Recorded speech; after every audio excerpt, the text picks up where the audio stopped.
Discover the miraculous journey of Joshua, God's chosen leader conquering the promised land. In the 3rd year of Jehoiakim, the children of Israel stood at the banks of the Jordan River, a sacred expectancy mingling with trepidation in the air.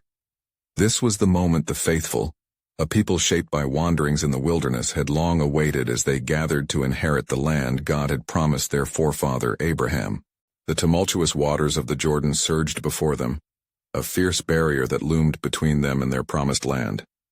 They had journeyed 40 years, witnessing the grandeur of God's deliverance during the Exodus, and now stood poised at the cusp of their destiny. Joshua, appointed leader by God himself, felt the weight of the moment. He recalled the day long ago when he had traversed this very land as a scout among 12, beholding the marvels of Canaan, grapes so large they had to be carried between 2 men. Memories flooded his heart, as did the words that echoed through his spirit. Be strong and courageous, do not be frightened, and do not be dismayed, for the Lord your God is with you wherever you go. The gravity of his divine appointment pressed upon him, a nudge from the Almighty, reminding him of the faith required to lead these people into battle for their inheritance. With determination, Joshua commanded the priests to carry the Ark of the Covenant, a vessel of God's very presence, into the waters of the Jordan. Step forth, he called, the stirring of faith reverberating within him. As their feet kissed the river, the waters halted, suspended in the hands of the divine. A path emerged through the riverbed, a miraculous display of God's power. The people crossed, awestruck, their hearts alight with reverence. This was their history unfurling before them, one laden with promise. Once on the other side they marched toward Jericho, a city fortified with towering walls that seemed insurmountable. Joshua, undeterred, found strength in divine assurance. God unfolded his plan, a peculiar strategy of silence, a procession led by the ark, circling the city for 7 days. The 7th day dawned, heavy with expectation.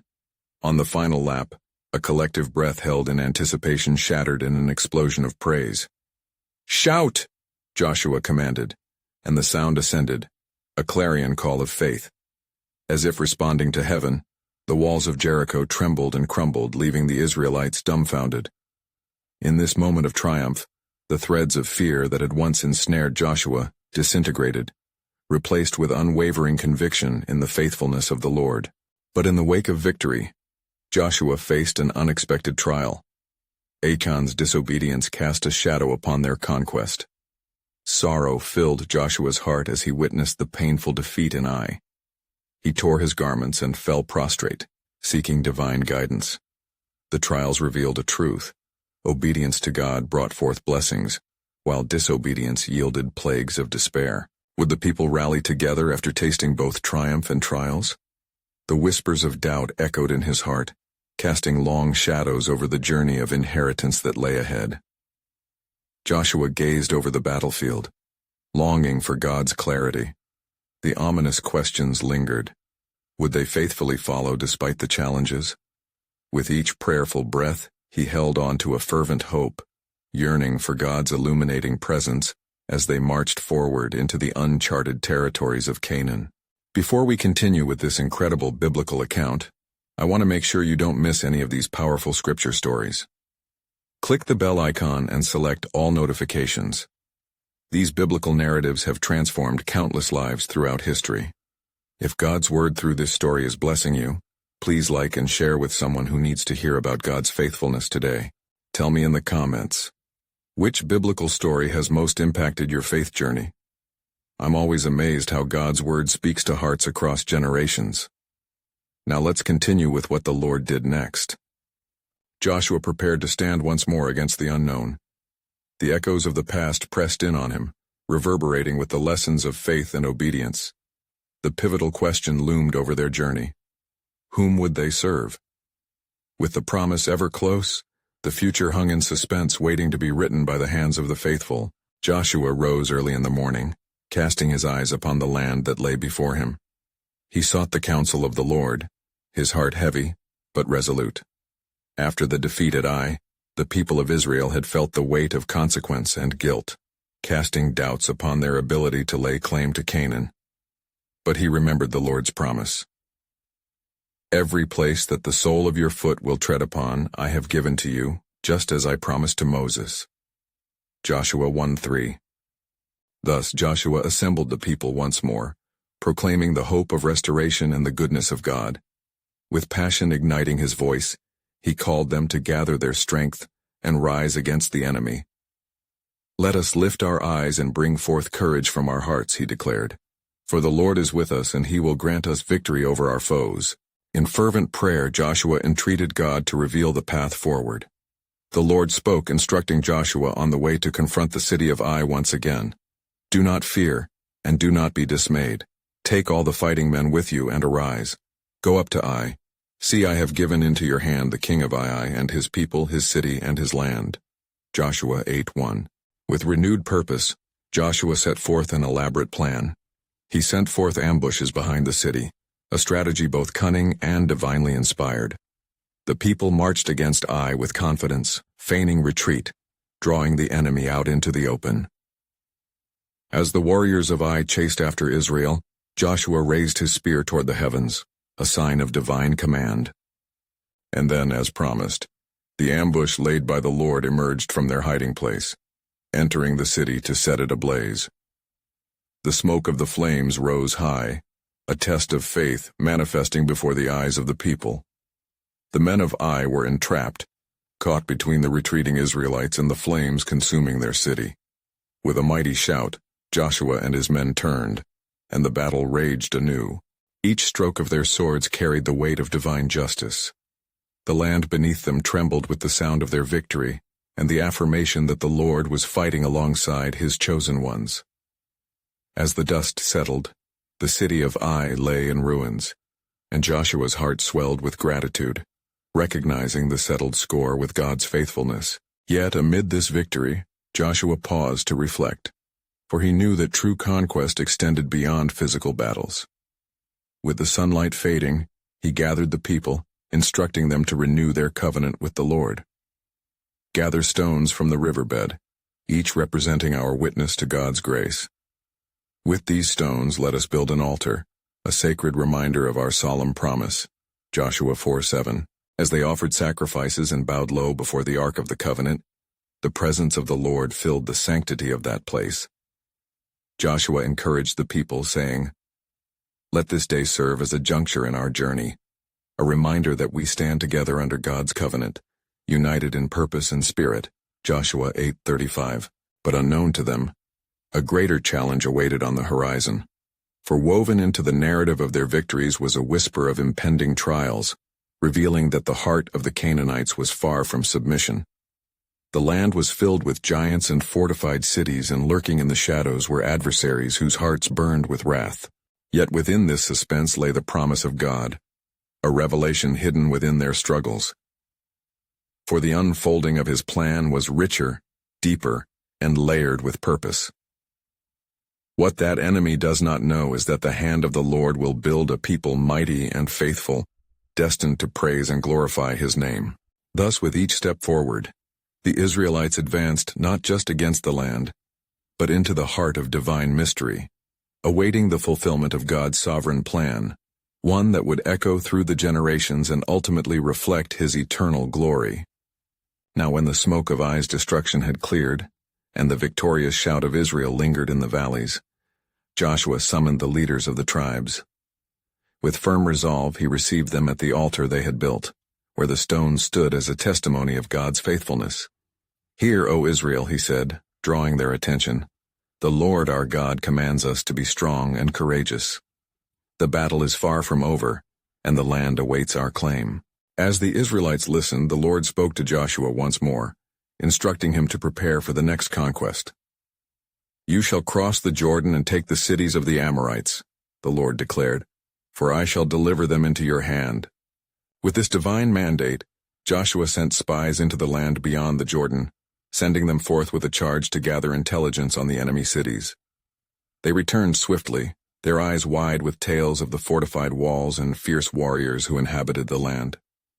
Yet amidst their report there was also a word of hope. "Truly, the Lord has given all the land into your hands. Even now, the hearts of the Amorites melt with fear before us." Encouraged by this revelation, Joshua rallied the people, commanding them to sanctify themselves. For the following day they would step into the waters of the Jordan. "Consecrate yourselves, for tomorrow the Lord will do wonders among you." Joshua 3:5, he declared, his voice echoing through the encampment.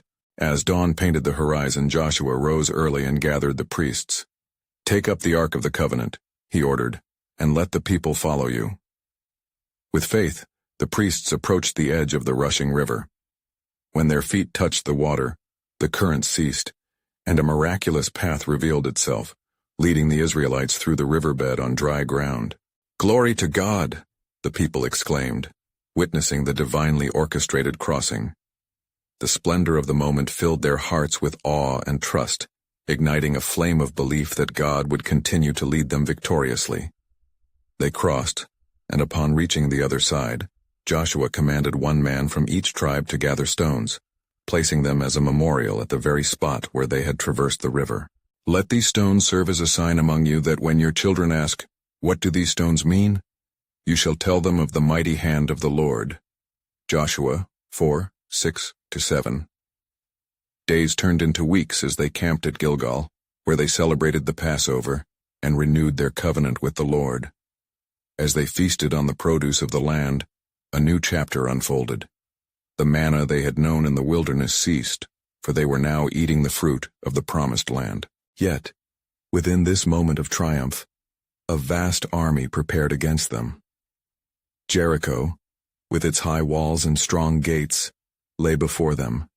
The hearts of the people quaked in fear as they saw the strength of their foes. But even in fear, God's voice reigned supreme over the chaos, whispering to Joshua, "See, I have given Jericho into your hand with its king and mighty men of valor." Joshua 6:2. As night fell over Gilgal, Joshua prayed, seeking divine wisdom for the strategy to conquer Jericho. A sight took place. An angelic being appeared with a drawn sword, declaring, "I am the commander of the army of the Lord." With reverence, Joshua fell to his face, realizing that the battle belonged not to Israel but to the Lord. Thus, as dawn approached and the sun began to rise over the land, Joshua stood poised at the brink of a monumental victory. The path ahead loomed grand, and he sensed that the heart of God was aligning with their next step, not just toward Jericho, but into a destiny that would declare his glory throughout the earth. But what Joshua did not fully grasp was how each step, each battle, was intricately woven into a greater narrative of redemption that would echo in eternity. For God had ordained that not only land be claimed, but hearts transformed, and the people prepared for the coming king, one whose reign would bring salvation to all nations. As the first light of dawn broke over the horizon, painting the skies with hues of gold and crimson, Joshua gathered the Israelites before the encampment. His heart was full of resolve as he gazed upon his people. "Prepare yourselves for the march," he proclaimed, his voice resonating with the strength of conviction. "For today we shall march against Jericho, and the Lord will deliver it into our hands." He relayed the divine strategy given to him by the Lord. "You shall go around the city, all the men of war going around the city once. This you shall do for 6 days, and on the 7th day you shall march around the city 7 times, and the priests shall blow the trumpets." Joshua 6:3-4. Whispers of uncertainty waved through the ranks. Some exchanged anxious glances, others dared not speak, grappling with the absurdity of the command. Yet Joshua held firm, reminding them, "Do not fear, nor be dismayed, for the Lord your God is with you wherever you go." Joshua 1:9. As the days passed, the footfalls of Israel echoed around the walls of Jericho, the diligent rhythm marking their unwavering faith. Day after day, they circled the mighty city, the sound of the trumpets punctuating the silence. The people within the fortified walls looked down with scorn, yet within that moment of derision hearts stirred with hidden dread. For they had heard of the deeds of the God of Israel, the parting of the sea, the fall of Egypt, and the victories in the wilderness. Fear took root deep within them as a shroud of uncertainty enveloped their hearts. On the 7th day, As the sun rose, casting rays against the stones of Jericho, Joshua gave a command that rang out across the plains. "Now, we shall march around the city 7 times." The Israelites began to move as one, a mighty procession of faith, their hearts racing with anticipation of the divine culmination they awaited. As they completed the 7th lap around Jericho at the sound of the priests' trumpets, Joshua commanded the people, "Shout, for the Lord has given you the city." Joshua 6:16. Then came the thunderous roar of voices erupting into praise, and as the sound reverberated through the air, the very foundations of Jericho trembled. Walls that had withstood the test of time quaked under the might of the Lord's promise, and with a shattering boom, they fell flat before the Israelites, each one a testimony to God's unwavering faithfulness. The land that had appeared formidable lay beneath the feet of those who trusted. The courageous hearts of Israel surged with triumph as they rushed into the city, claiming victory over the mighty walls that had loomed before them. But as they entered, Joshua instructed them to heed caution concerning the devoted things, saying, "You must keep yourselves from the devoted things, lest when you have devoted them, you take any of the devoted things and make the camp of Israel a curse." Joshua 6:18. For even in their conquest their devotion to the Lord must stand firm, lest they falter from his favor. In this moment of victory, while the dust settled upon the ground, King Sihon of the Amorites received word of their triumph with fear clutching his heart. The nations trembled, for the fame of the God of Israel was spreading like wildfire across the land. Yet little did they know, this was but the beginning of unfolding layers in God's grand design. For as Joshua led Israel to win over each stronghold, a deeper mystery lay ahead, a destiny where the echoes of these conquests would one day herald the coming of a Redeemer. And so the march toward the Promised Land continued, drawing closer to an unknown culmination, their hearts brimming with hope and divine expectation, yearning for the fulfillment of God's sovereign plan. And it came to pass as the dust of victory settled over Jericho, that Joshua sent men to spy out the city of Ai, which lay close by, to understand its strength and fortifications. "Go up and view the land," he commanded, revealing the earnestness of his leadership. The 2 spies departed, slipping into the shadows, eager to glean every detail they could from the land which was to be subdued next. When they returned, their hearts swelled with boldness. "Do not let all the people go up against Ai," they reported to Joshua. "For the people of Ai are few. About 2,000 or 3,000 will be sufficient to take the city." Thus Joshua, confident in their counsel, commanded only a small contingent to advance against Ai, believing victory awaited them. But unbeknownst to Joshua and the Israelites, a hidden sin lay among them, a transgression that would soon unveil itself in grievous consequence. For Achan, of the tribe of Judah, had taken some of the devoted things from Jericho, coveting precious treasures forbidden by God's decree. His disobedience lingered like a dark shadow, hidden within the camp. As Joshua sent the men to battle, they advanced against Ai with courage, yet their hearts were unprepared for the battle. The men of Ai, emboldened by their unanticipated strength, emerged like lions against the Israelites. A shout echoed through the battlefield as the defenders charged, and the Israelites before their might turned and fled in confusion. Word reached Joshua, carried upon the trembling lips of his men. "We are routed. The men of Ai have driven us back." Despair seized Joshua's heart, and he fell prostrate before the Ark of the Covenant, crying out to the Lord, "Alas, O Lord, why have you brought this people across the Jordan to deliver us into the hand of the Amorites?" His voice broke with anguish, for he feared the reproach that would come upon the name of the Lord. But the Lord's voice pierced through Joshua's lament. "Get up. Why do you lie thus on your face? Israel has sinned. They have transgressed my covenant which I commanded them." The gravity of the situation became clear, like a fine thread unraveling before him. The sin within the camp had created a breach in their favor with God. Joshua, heart ablaze with urgency, gathered the people and cast lots to reveal the perpetrator. The very air grew thick with tension as Achan was singled out. Racked with guilt, he confessed, "Indeed, I have sinned against the Lord of Israel, for I coveted a beautiful mantle, 200 shekels of silver and a wedge of gold. His hands trembled as he detailed the act of disobedience, revealing the treasures hidden in his tent. With sorrowful determination, Joshua commanded that Achan and his family be taken outside the camp. Stones were gathered, and with a heart heavy, he witnessed the consequence of sin upon the community. The weight of it hung like a shadow, showing the severity of disobedience amid the sacred allegiance to their God. In the wake of grief and accountability, the Lord said to Joshua, "Do not be afraid nor dismayed. Take all the people of war with you, and arise. Go up to Ai. See, I have given into your hand the king of Ai, his people, his city, and his land." Hope surged anew as the promise of victory was restored. And so, renewed in spirit yet tempered by the lesson learned, Joshua prepared for the next assault. The Israelites would not march unto Ai without first being purified anew, for they now understood the weight of God's command. As they lifted their voices in unity, they echoed the faith that had brought down the walls of Jericho.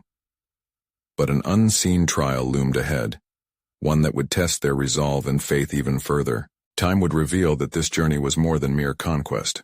It was part of a divine orchestration that would transcend their mortal understanding, weaving a legacy aimed at salvation for all generations.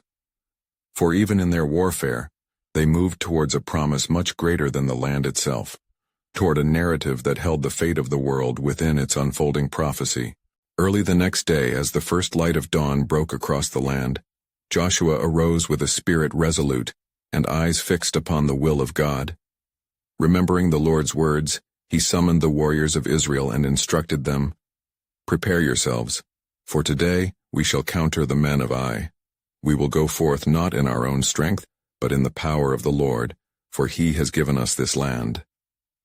The soldiers, fueled by renewed faith, rallied behind Joshua, their hearts beating as one, ready to reclaim the promise that had been thwarted. They organized themselves into strategic formations, their banners fluttering like the wings of eagles upon the winds of divine purpose. With the Ark of the Covenant at the forefront, symbolizing God's presence amid his people, Joshua led them forth. He prayed fervently, seeking divine guidance and covering, his heart attuned to the very pulse of heaven. "O Lord, may your hand be upon us as we march. May this city fall, that your glory be manifest among the nations," he cried with fervent zeal. As they drew near to Ai, Joshua understood that the route to victory was not merely through strength, but through divine strategy. "Let us feign retreat, just as before," he commanded to his officers, "and when the men of Ai pursue us, we shall turn and seize the city." The plan was bold but rested upon the foundation of faith and trust in God's sovereign direction. The Israelites took their positions, some stationed to the east, while others concealed themselves to the west. As they approached Ai, they struck the ground, their hearts pounding with anticipation. Divine silence enveloped the scene, laden with promise and potential. When the men of Ai were alerted to their presence, they rushed out, thinking their enemies to be fear-stricken. The Israelites took flight as planned, retreating toward the wilderness. The men of Ai, emboldened by their supposed strength, left their city unguarded, pursuing the retreating Israelites, unaware that their doom had already been crafted by the Almighty's design. Seeing the men of Ai abandon their fortified city, Joshua signaled to the skirmishers hidden near the city, who rushed forward with swift resolve. They entered Ai, setting the gates ablaze, a fire that would symbolize judgment against disobedience. Smoke billowed, the air thick with the acrid scent of destruction. Yet amidst the devastation unfolded a promise fulfilled. Joshua turned and faced the approaching pursuers, his heart lifted. "Now, O Lord," he proclaimed loud enough for his men to hear, "may we witness your might among us." As the panic spread through the men of Ai, realizing their blunder, the Israelites rallied with shouts of triumph. The sound reverberated off the valley walls, echoing a cosmic battle cry, one that drew strength from the very heavens. A fierce conflict ensued, with the Lord delivering Ai into the hands of his people. Before sunset, the valley was littered with the remnants of defeat, and the king of Ai was captured, an evident testament to God's sovereignty over all nations. Joshua, standing at the gates of Ai that night, surveyed the city that lay in ruins, his heart brimming with gratitude. "The Lord has fought for us," he declared, the echoes of his voice rising like incense before the God who had not forsaken them. As the Israelites regrouped and praised the Lord for victory, a question hung in the air, unwritten but heavy. What was the next chapter in this divine journey toward the Promised Land? For with every victory, a deeper purpose awaited, one intricately woven into the destiny of Israel, pointing towards a greater fulfillment yet to unfold in the annals of time. As twilight descended upon the ruins of Ai, Joshua gathered the tribes of Israel under the flickering light of campfires, their faces aglow with the embers of victory. The echoes of battle still resonated in their hearts, but now a new murmur stirred among them, a whisper of wonder and reverence. "People of Israel," Joshua spoke, his voice strong yet tender, "let us remember the faithful hand of our God, which has delivered our enemies into our hands today. But we must also seek his guidance anew, for the journey ahead is long, and many battles await us."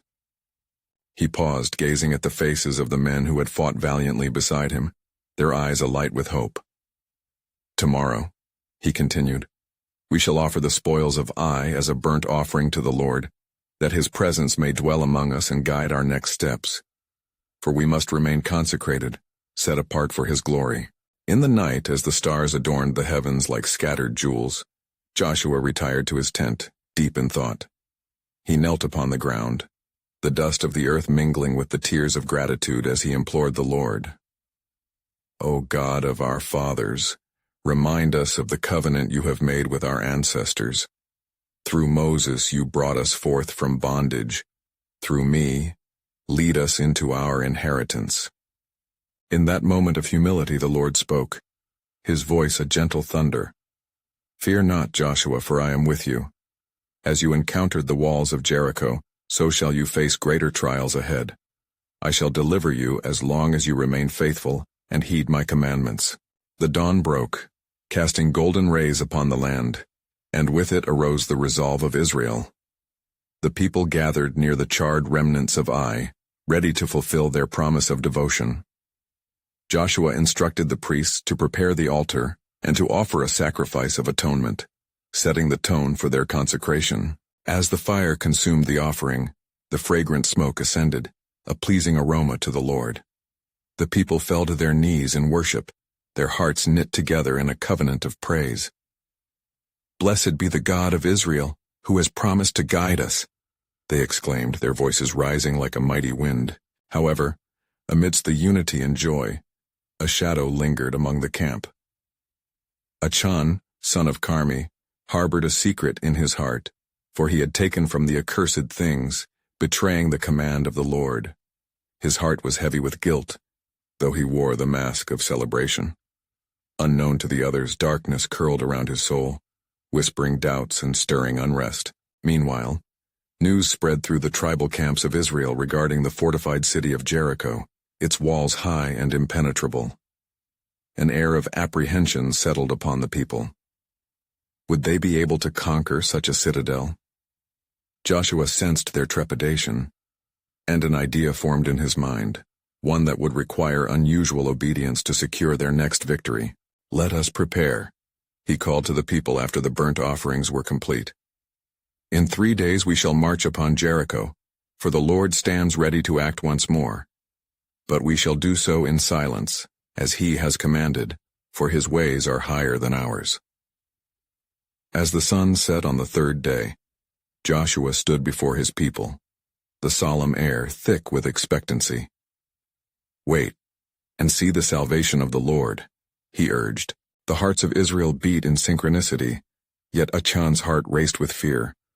What would happen if his hidden sin were found out? Little did he know, God's light would pierce through the darkness soon enough. Thus the stage was set for another mighty act of God, as Israel stood on the brink of entering into the promise of the conquest ahead. But amidst their preparations for triumph, would faith and obedience prevail? And what consequences would follow as unconfessed sin lurked among them, threatening the very fabric of their fellowship with God?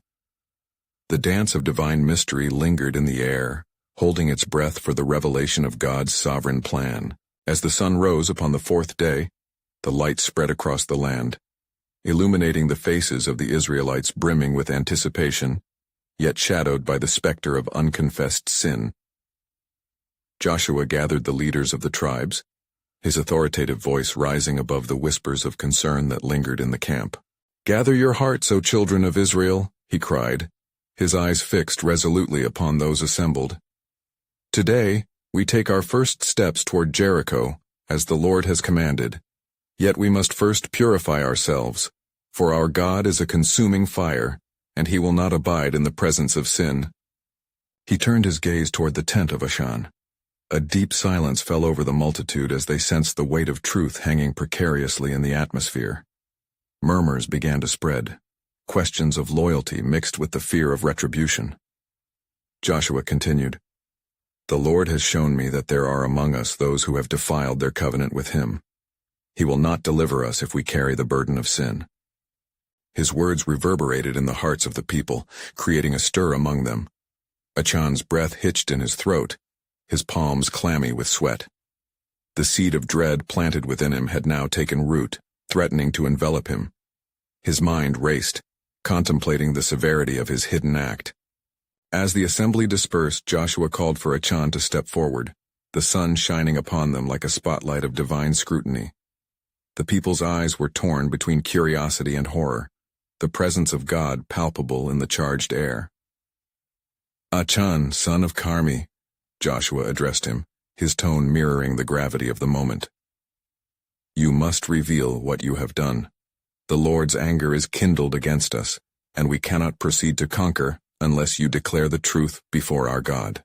Achan, trembling under the weight of his transgression, stepped forward, his voice a mere whisper.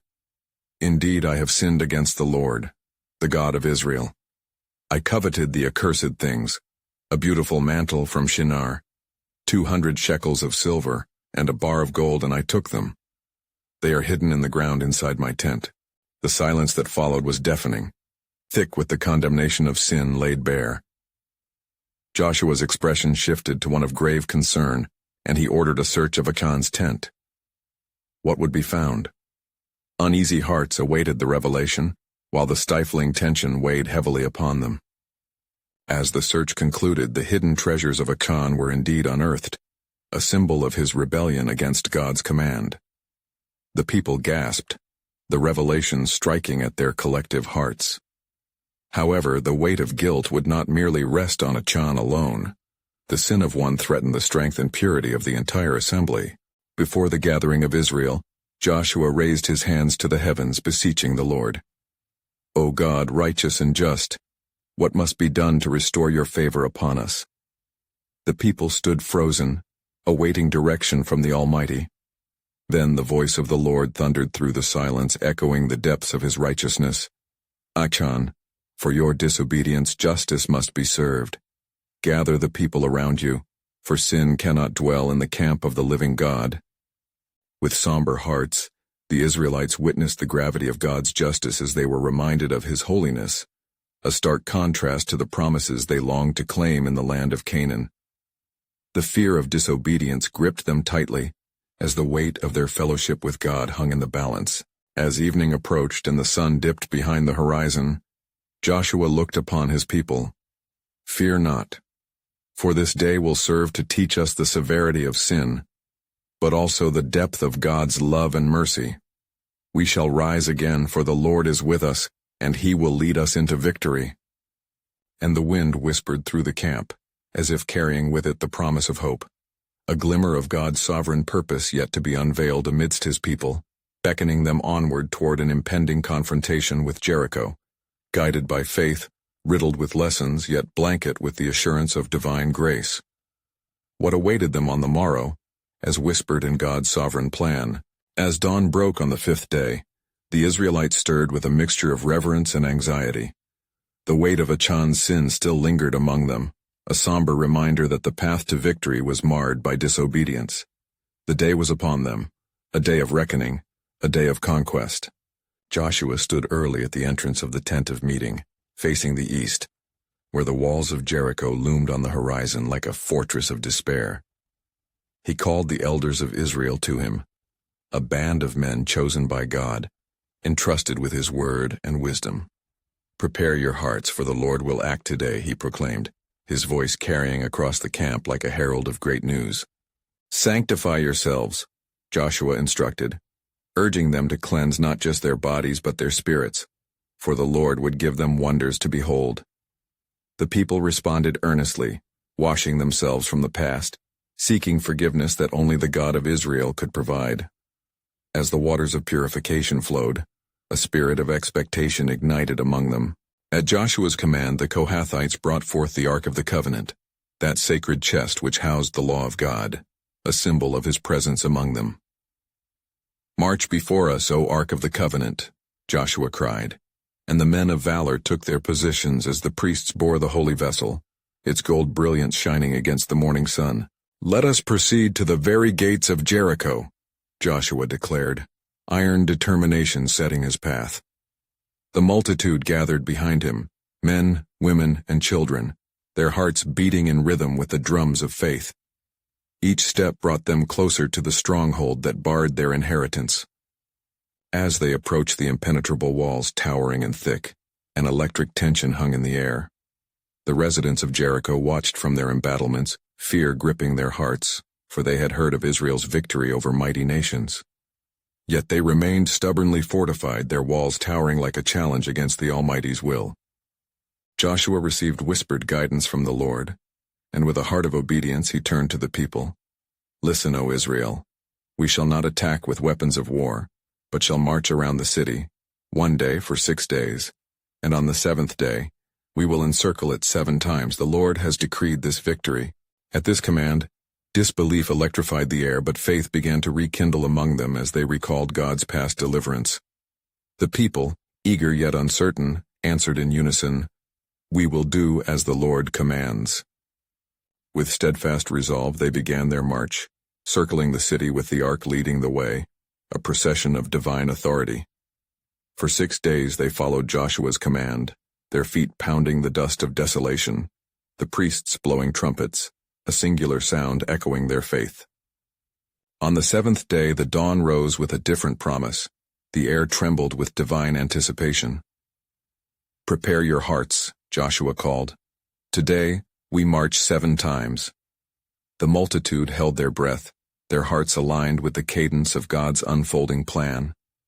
As they completed the 7th circuit, silence fell, a profound stillness that felt weighty with heavenly purpose. At Joshua's command, the people raised their voices in a shout, a cry of faith and worship that would pierce the heavens. Then came the sound, a forceful quake as the very walls of Jericho shuddered under the weight of their obedience. Cries of victory surged as the walls fell flat, crumbling to the ground, collapsing like the chains of sin that once bound Ashan. The path to their promise lay bare, revealed by divine intervention as the people surged forward, ready to possess what was rightfully theirs.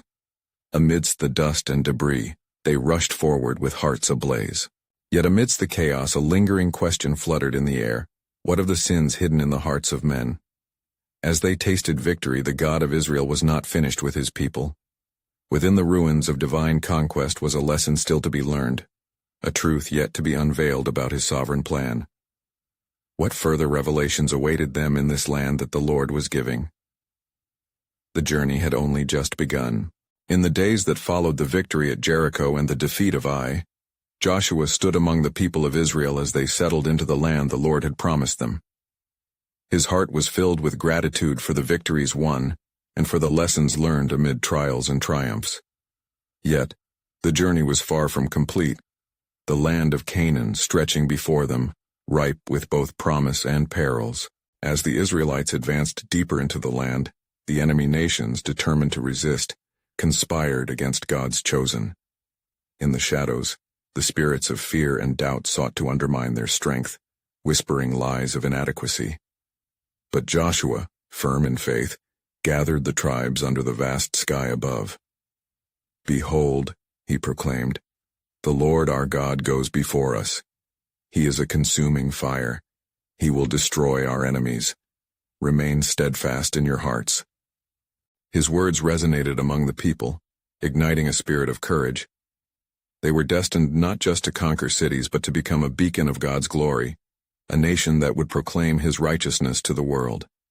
Yet, a silence fell, as Joshua remembered the admonitions of the Lord.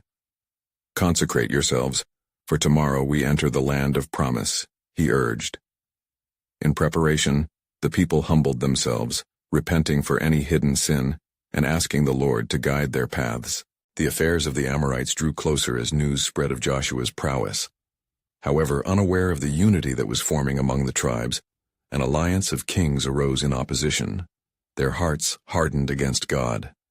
They sent emissaries to understand the strength of the Israelites to spy on their movements. But unbeknownst to the kings, the Lord's providence was unfolding. Joshua, seeking the Lord in hidden places, received a revelation from heaven. "Fear not, for I shall deliver them into your hands as I have with Jericho and Ai." The voice murmured within his spirit, affirming his calling as a leader of faith. He shared the vision with the tribes. "Let us arise against the kings of Canaan, for our God is with us." Eager hearts rallied to his command. Armed not only with swords but also with faith, they marched forth, their feet echoing a mighty declaration against the strongholds that plagued the land. And soon, the kings gathered to wage war against Israel, their armies swelling in defiance. But God had already decreed their fate. As the two armies prepared for battle, the Lord instructed Joshua regarding an ambush, with strategy unfolded like a tapestry woven by divine hands. The Israelite warriors took positions, encircling their foes with precision and stealth, while Joshua led a frontal assault, drawing the enemy away from their fortified territories. As the battle raged on and the sun climbed high, panic gripped the hearts of Canaan's armies. For unbeknownst to them, the Lord, through Joshua, turned the tides of the conflict. The sky darkened, revealing hailstones falling like divine judgment upon those who resisted God's anointed. Cries of terror filled the air, a testament of the Lord's sovereignty over man's rebellion. Through the tumult, Joshua lifted his voice to the heavens. "O Lord, let the sun stand still over Gibeon and the moon over the valley of Ajalon." Joshua 10:12. In that moment, with faith unfurling like a battle banner, God answered his prayer. The sun halted its course, granting the Israelites the time needed to pursue their enemies relentlessly, a celestial display of God's authority over creation. The victory was overwhelming as the kings of Canaan fell one by one, scattered like leaves in a tempest. Each defeat bore witness to the mighty hand of God, confirming His unwavering commitment to His people. When the dust settled, Joshua gathered the leaders and the remaining fighting men. "The Lord has given us victory today. We will not forget His faithfulness," he proclaimed, his heart soaring. Thus, as the land began to yield to the Israelites, they took possession of cities and cultivated the fields. Yet even amid their conquests, Joshua reminded them, "Do not lose sight of the covenant we hold with the Lord. He is not merely our protector, but our God. In Him we find our identity and purpose." As they settled, Joshua allocated the inheritances to the tribes, ensuring that every family received their portion of the promised land. The allotment was more than land. It represented the fulfillment of God's promise, a legacy that would echo through generations. Time slipped by, and as years unfolded, Joshua, now aged and wise, called all Israel to gather once more at Shechem. "Choose this day whom you will serve," he declared, echoing the challenge given to Israel long before, urging them to remember their journey. "As for me and my house, we will serve the Lord." Joshua 24:15. With hearts stirred, the people responded, proclaiming loud and clear, "We will serve the Lord." The covenant was renewed, a collective promise to uphold their fidelity to the God who had brought them out of bondage and into the fullness of His blessing. And therein lay the sacred end of Joshua's earthly journey. He departed as all men must, but not before ensuring that the truth of God's faithfulness remained etched in the annals of Israel's history, a beacon of hope for generations to come. In closing, dear friends, let us remember that the journey of faith is not merely about conquering our giants, but about living in the fullness of God's promise. Joshua's story teaches us about obedience, faith, and the unyielding love of God toward His people. So I urge you today, don't wait even one more second. Subscribe immediately to our channel to stay connected to these powerful biblical stories. Leave a like now to help spread God's word through the algorithm, and comment your reflections on how Joshua's journey has impacted your faith. Share this incredible testimony with at least 5 friends who need to hear God's truth. Together, we can illuminate the world with His light.